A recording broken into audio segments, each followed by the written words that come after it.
أعوذ بالله من الشيطان الرجيم. بسم الله الرحمن الرحيم. سيقول السفهاء من الناس ما ولاهم عن قبلتهم التي كانوا عليها قل لله المشرق والمغرب يهدي من يشاء إلى صراط مستقيم. وكذلك جعلناكم أمة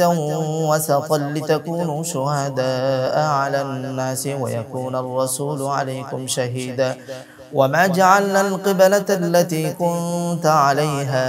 إلا لنعلم من يتبع الرسول ممن ينقلب على عقبيه وإن كانت لكبيرة إلا على الذين هدى الله وما كان الله ليضيع إيمانكم إن الله بالناس لرؤوف رحيم. قد نرى تقلب وجهك في السماء فلنولينك قبلة ترضاها فول وجهك شطر المسجد الحرام وحيث ما كنتم فولوا وجوهكم شطره وإن الذين أوتوا الكتاب ليعلمون أنه الحق من ربهم وما الله بغافل عما يعملون. ولئن أتيت الذين أوتوا الكتاب بكل آية ما تبعوا قبلتك وما أنت بتابع قبلتهم وما بعضهم بتابع قبلة بعض ولئن اتبعت أهواءهم من بعد ما جاءك من العلم إنك إذا لمن الظالمين. الذين آتيناهم الكتاب يعرفونه كما يعرفون أبناءهم وإن فريقا منهم ليكتمون الحق وهم يعلمون. الحق من ربك فلا تكونن من الممترين ولكل وجهة هو مؤليها فاستبقوا الخيرات أينما تكونوا يأتي بكم الله جميعا إن الله على كل شيء قدير. ومن حيث خرجت فول وجهك شطر المسجد الحرام وإنه للحق من ربك وما الله بغافل عما تعملون. ومن حيث خرجت فول وجهك شطر المسجد الحرام وحيث ما كنتم فولوا وجوهكم شطره لئلا يكون للناس عليكم حجة إلا الذين ظلموا منهم فلا تخشوهم واخشوني ولأتم نعمتي عليكم ولعلكم تهتدون. كما أرسلنا فيكم رسولا منكم يتلو عليكم آياتنا ويزكيكم ويعلمكم الكتاب والحكمة ويعلمكم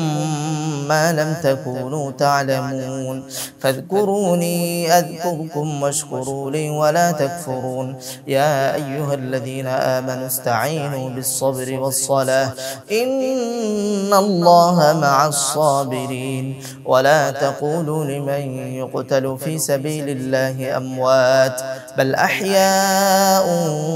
ولكن لا تشعرون. ولنبلونكم بشيء من الخوف والجوع ونقص من الأموال والأنفس والثمرات وبشر الصابرين الذين إذا أصابتهم مصيبة قالوا إنا لله وإنا إليه راجعون. أولئك عليهم صلوات من ربهم ورحمة وأولئك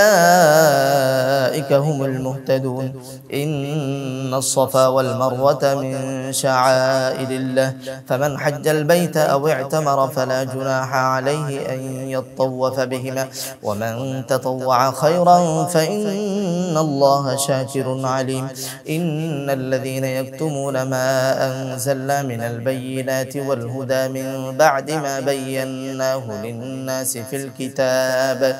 أولئك يلعنهم الله ويلعنهم اللاعنون إلا الذين تابوا وأصلحوا وبينوا فأولئك أتوب عليهم وأنا التواب الرحيم. إن الذين كفروا وماتوا وهم كفار أولئك عليهم لعنة الله والملائكة والناس أجمعين خالدين فيها لا يخفف عنهم العذاب ولا هم هم ينظرون وإلهكم إله واحد لا إله إلا هو الرحمن الرحيم إن في خلق السماوات والأرض واختلاف الليل والنهار والفلك التي تجري في البحر بما ينفع الناس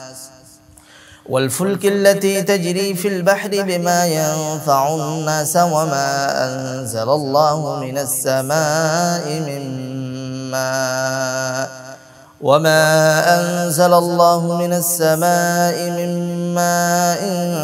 فأحيا به الأرض بعد موتها وبث فيها من كل دابة وتصريف الرياح والسحاب المسخر بين السماء والأرض لآيات لقوم يعقلون ومن الناس من يتخذ من دون الله أندادا يحبونهم كحب الله والذين آمنوا أشد حبا لله ولو يرى الذين ظلموا إذ يرون العذاب أن القوة لله جميعا وأن الله شديد العذاب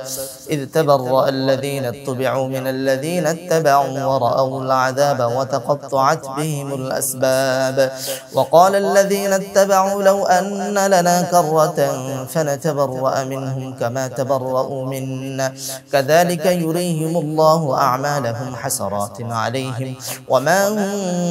بخارجين من النار يا أيها الناس كلوا مما في الأرض حلالا طيبا ولا تتبعوا خطوات الشيطان إنه لكم عدو مبين إنما يأمركم بالسوء والفحشاء وأن تقولوا على الله ما لا تعلمون وإذا قيل لهم اتبعوا ما أنزل الله قالوا بل نتبع ما ألفينا عليه آباءنا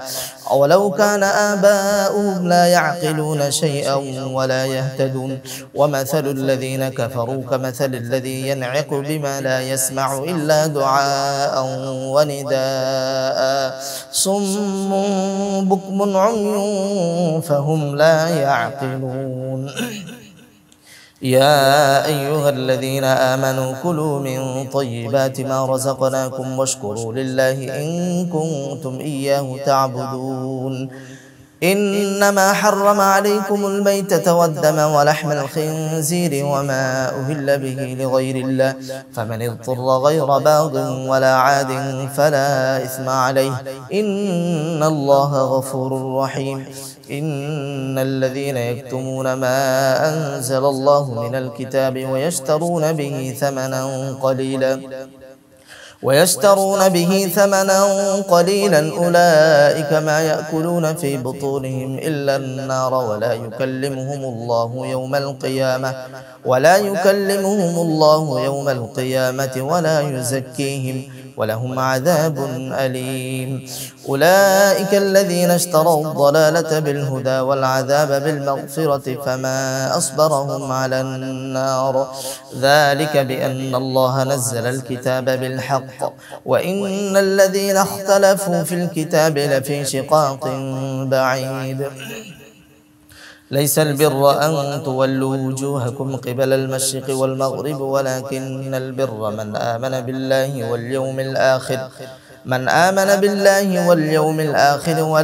والملائكة والكتاب والنبيين وآتى المال على حبه ذوي القربى واليتامى والمساكين وبني السبيل والسائلين وفي الرقاب وأقام الصلاة وآتى الزكاة والموفون بعهدهم إذا عاهدوا والصابرين في البأساء والضراء وحين البأس أولئك الذين صدقوا وأولئك هم المتقون يا أيها الذين آمنوا كتب عليكم القصاص في القتلى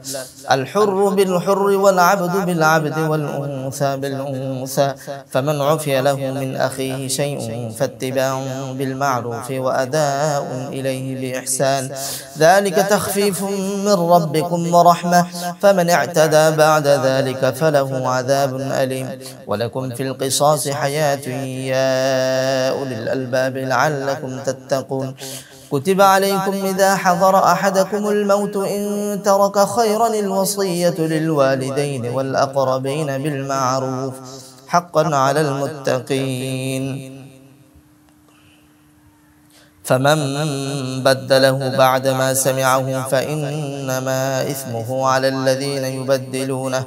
إن الله سميع عليم. فمن خاف من موص جنفا أو إثما فأصلح بينهم فلا إثم عليه إن الله غفور رحيم. يا أيها الذين آمنوا كتب عليكم الصيام كما كتب على الذين من قبلكم لعلكم تتقون أياما معدودات فمن كان منكم مريضا أو على سفر فعدة من أيام أخر وعلى الذين يطيقونه فدية طعام مسكين فمن تطوع خيرا فهو خير له وأن تصوموا خير لكم إن كنتم تعلمون.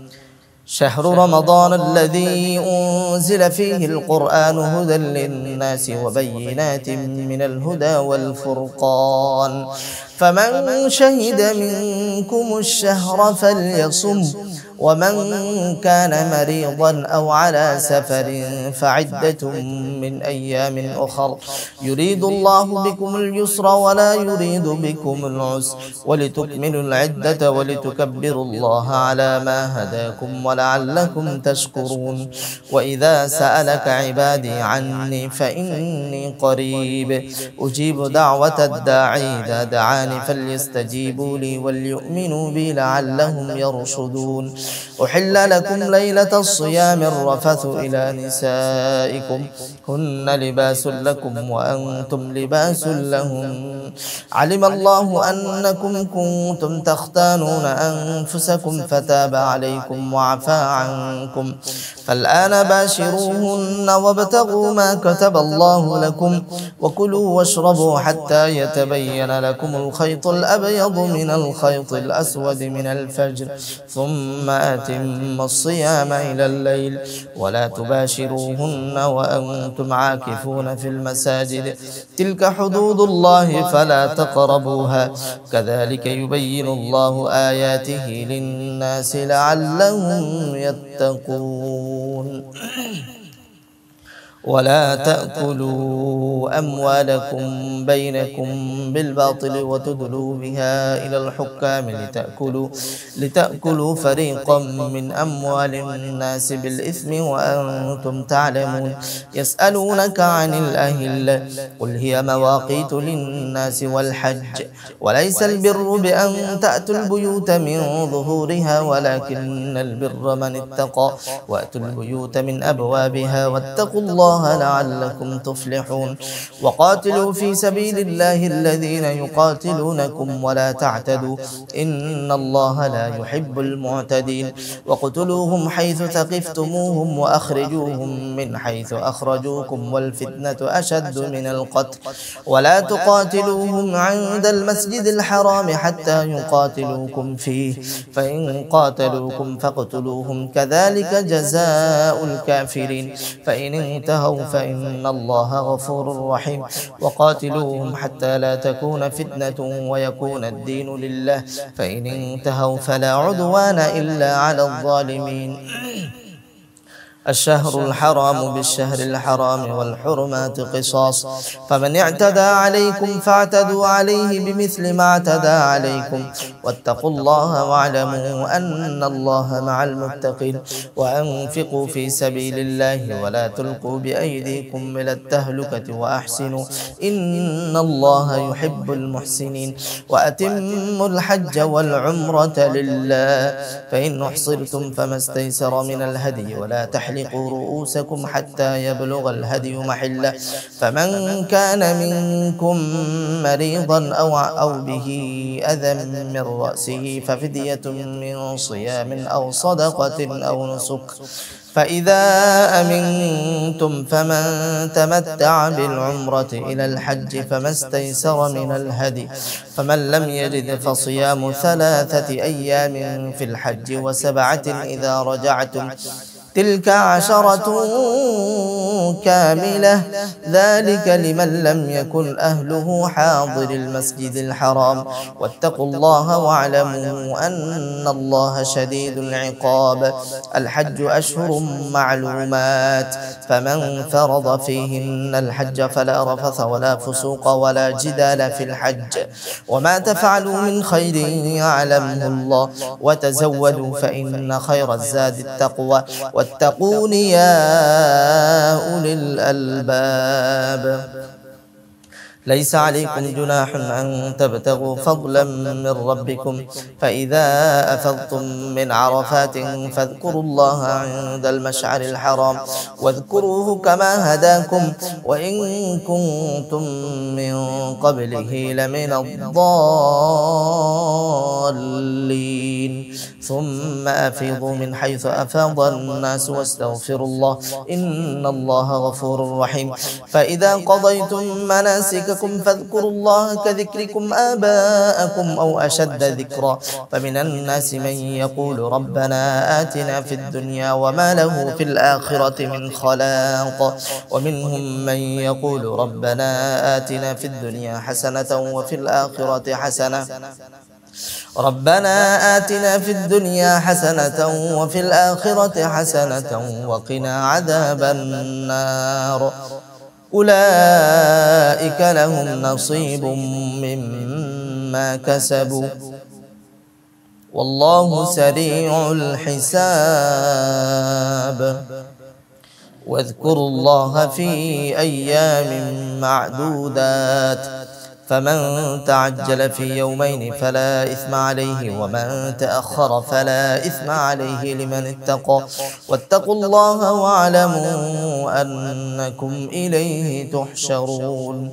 ومن الناس من يعجبك قوله في الحياة الدنيا ويشهد الله على ما في قلبه وهو ألد الخصام، وإذا تولى سعى في الأرض ليفسد فيها ويهلك الحرث والنسل والله لا يحب الفساد. وإذا قيل له اتق الله أخذته العزة بالإثم فحسبه جهنم ولبئس المهاد. ومن الناس من يشري نفسه ابتغاء مرضات الله والله رؤوف بالعباد. يا أيها الذين آمنوا ادخلوا في السلم كافة ولا تتبعوا خطوات الشيطان إنه لكم عدو مبين. فإن زللتم من بعد ما جاءتكم البينات فاعلموا أن الله عزيز حكيم. هل ينظرون إلا أن يأتيهم الله في ظلل من الغمام والملائكة وقضي الأمر وإلى الله ترجع الأمور. سل بني إسرائيل كم آتيناهم من آية بينة ومن يبدل نعمة الله من بعد ما جاءته فإن الله شديد العقاب.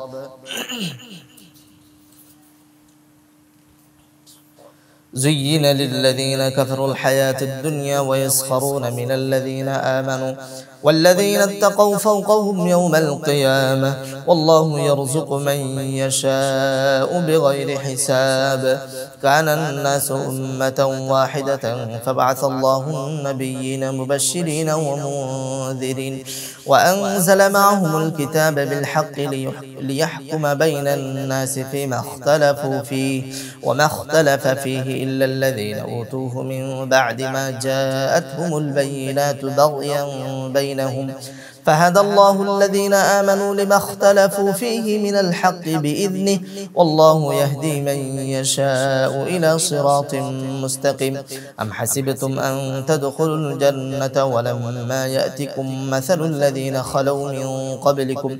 مستهم البأساء والضراء وزلزلوا حتى يقول الرسول والذين آمنوا معه متى نصر الله ألا إن نصر الله قريب. يسألونك ماذا ينفقون قل ما أنفقتم من خير فللوالدين والأقربين واليتامى والمساكين وابن السبيل وما تفعلوا من خير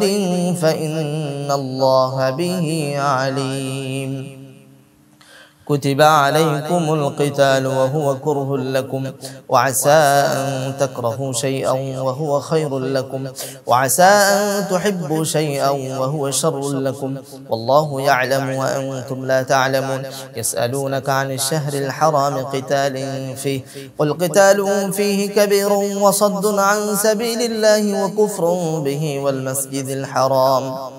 وإخراج أهله منه أكبر عند الله والفتنة أكبر من القتل ولا يزالون يقاتلونكم حتى يردوكم عن دينكم إن استطاعوا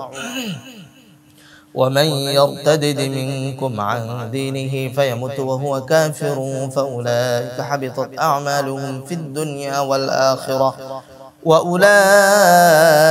أصحاب النار هم فيها خالدون إن الذين آمنوا والذين هاجروا وجاهدوا في سبيل الله أولئك يرجون رحمة الله والله غفور رحيم يسألونك عن الخمر والميسر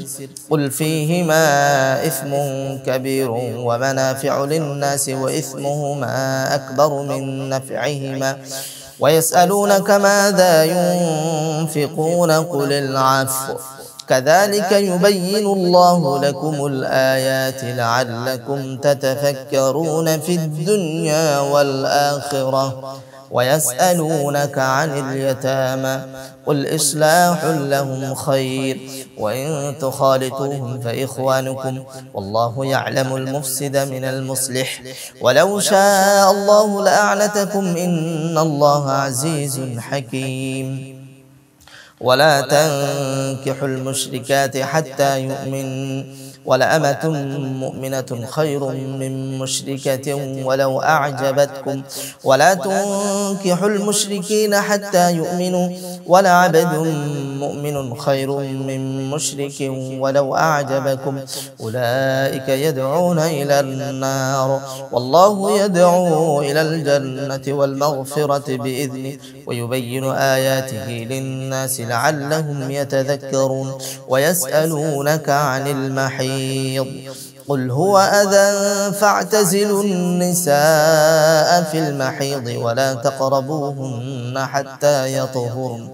فإذا تطهرن فأتوهن من حيث أمركم الله إن الله يحب التوابين ويحب المتطهرين نساؤكم حرث لكم فأتوا حرثكم أن شئتم وقدموا لأنفسكم واتقوا الله واعلموا أنكم ملاقوه وبشر المؤمنين ولا تجعلوا الله عرضة لأيمانكم أن تبروا وتتقوا وتصلحوا بين الناس والله سميع عليم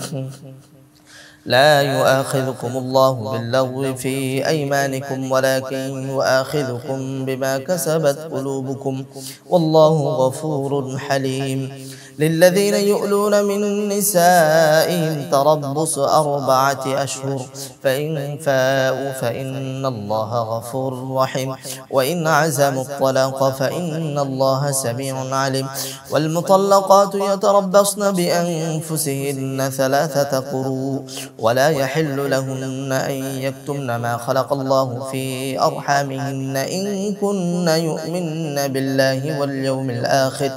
وبعولتهن حق بردهن في ذلك إن أرادوا إصلاحا ولهن مثل الذي عليهن بالمعروف وللرجال عليهن درجة والله عزيز حكيم الطلاق 2 فإمساك بمعروف أو تسريح بإحسان ولا يحل لكم أن تأخذوا مما آتيتموهن شيئا إلا أن يخافا ألا يقيما حدود الله فإن خفتم ألا يقيما حدود الله فلا جناح عليهما فيما افتدت به تلك حدود الله فلا تعتدوها ومن يتعد حدود الله فأولئك هم الظالمون فإن طلقها فلا تحل له من بعد حتى تنكح زوجا غيره فإن طلقها فلا جناح عليهما أن يتراجعا إن ظنا أن يقيما حدود الله وتلك حدود الله يبينها لقوم يعلمون وإذا طلقتم النساء فبلغن أجلهن فأمسكوهن بمعروف أو سرحوهن بمعروف ولا تمسكوهن ضرارا لتعتدوا ومن يفعل ذلك فقد ظلم نفسه ولا تتخذوا آيات الله هزوا واذكروا نعمة الله عليكم وما أنزل عليكم من الكتاب والحكمة يعظكم به واتقوا الله واعلموا أن الله بكل شيء عليم وإذا طلقتم النساء فبلغن أجلهن فلا تعضلوهن أن ينكحن أزواجهن إذا تراضوا بينهم بالمعروف ذلك يوعظ به من كان منكم يؤمن بالله واليوم الآخر ذلكم أزكى لكم وأطهر والله يعلم وأنتم لا تعلمون والوالدات يرضعن أولادهن حولين كاملين لمن أراد أن يتم الرضاعة وعلى المولود له رزقهن وكسوتهن بالمعروف لا تكلف نفس إلا وسعها لا تضار والدة بولدها ولا مولود له بولده وعلى الوارث مثل ذلك فإن أرادا فصالا عن تراض منهما وتشاور فلا جناح عليهما وإن أردتم أن تسترضعوا أولادكم فلا جناح عليكم إذا سلمتم ما آتيتم بالمعروف واتقوا الله واعلموا أن الله بما تعملون بصير والذين يتوفون منكم ويذرون أزواجا يتربصن بأنفسهن 4 أشهر و10 فإذا بلغن أجلهن فلا جناح عليكم فيما فعلن في أنفسهن بالمعروف والله بما تعملون خبير ولا جناح عليكم فيما عرضتم به من خطبة النساء أو أكننتم في أنفسكم علم الله أنكم ستذكرونهن ولكن لا تواعدوهن سرا إلا أن تقولوا قولا معروفا ولا تعزموا عقدة النكاح حتى يبلغ الكتاب أجله واعلموا أن الله يعلم ما في أنفسكم فاحذروه واعلموا أن الله غفور حليم لا جناح عليكم إن طلقتم النساء ما لم تمسوهن أو تفرضوا لهن فريضة ومتعوهن على الموسع قدره وعلى المقتر قدره متاعا بالمعروف حقا على المحسنين وإن طلقتموهن من قبل أن تمسوهن وقد فرضتم لهن فريضة فنصف ما فرضتم إلا أن يعفون أو يعفو الذي بيده عقدة النكاح وأن تعفوا أقرب للتقوى ولا تنسوا الفضل بينكم إن الله بما تعملون بصير حافظوا على الصلوات والصلاة الوسطى وقوموا لله قانتين فإن خفتم فرجالا أو ركبانا فإذا أمنتم فاذكروا الله كما علمكم ما لم تكونوا تعلمون والذين يتوفون منكم ويذرون أزواجا وصية لأزواجهم متاعا إلى الحول غير إخراج فإن خرجنا فلا جناح عليكم فيما فعلن في أنفسهن من معروف والله عزيز حكيم وللمطلقات متاع بالمعروف حقا على المتقين كذلك يبين الله لكم آياته لعلكم تعقلون تر إلى الذين خرجوا من ديارهم وهم ألوف حذر الموت فقال لهم الله موتوا ثم أحياهم إن الله لذو فضل على الناس ولكن أكثر الناس لا يشكرون وقاتلوا في سبيل الله واعلموا أن الله سميع عليم من ذا الذي يقرض الله قرضا حسنا فيضاعفه له أضعافا كثيرة والله يقبض ويبسط وإليه ترجعون ألم تر إلى الملأ من بني إسرائيل من بعد موسى إذ قالوا لنبي له مبعث لنا ملكا نقاتل في سبيل الله قال هل عسيتم إن كتب عليكم القتال ألا تقاتلوا قالوا وما لنا ألا نقاتل في سبيل الله وقد أخرجنا من ديارنا وأبنائنا فلما كتب عليهم القتال تولوا إلا قليلا منهم والله عليم بالظالمين وقال لهم نبيهم إن الله قد بعث لكم طالوت ملكا قالوا أنى يكون له الملك علينا ونحن أحق بالملك منه ولم يؤت سعة من المال قال إن الله اصطفاه عليكم وزاده بسطة في العلم والجسم والله يؤتي ملكه من يشاء والله واسع عليم وقال لهم نبيهم إن آية ملكه أن يأتيكم التابوت فيه سكينة من ربكم وبقية مما ترك آل موسى وآل هارون تحمله الملائكة إن في ذلك لآية لكم إن كنتم مؤمنين فلما فصل طالوت بالجنود قال إن الله مبتليكم بنهر فمن شرب منه فليس مني ومن لم يطعمه فإنه مني إلا من اغترف غرفة بيده فشربوا منه إلا قليلا منهم فلما جاوزه هو والذين آمنوا معه قالوا لا طاقة لنا اليوم بجالوت وجنوده قال الذين يظنون أنهم ملاقو الله كم من فئة قليلة غلبت فئة كثيرة بإذن الله والله مع الصابرين ولما برزوا لجالوت وجنوده قالوا ربنا أفرغ علينا صبرا وثبت أقدامنا وانصرنا على القوم الكافرين فهزموهم بإذن الله وقتل داود جالوت وآتاه الله الملك والحكمة وعلمه مما يشاء ولولا دفع الله الناس بعضهم ببعض لفسدت الأرض ولكن الله ذو فضل على العالمين تلك آيات الله نتلوها عليك بالحق وإنك لمن المرسلين صدق الله العظيم.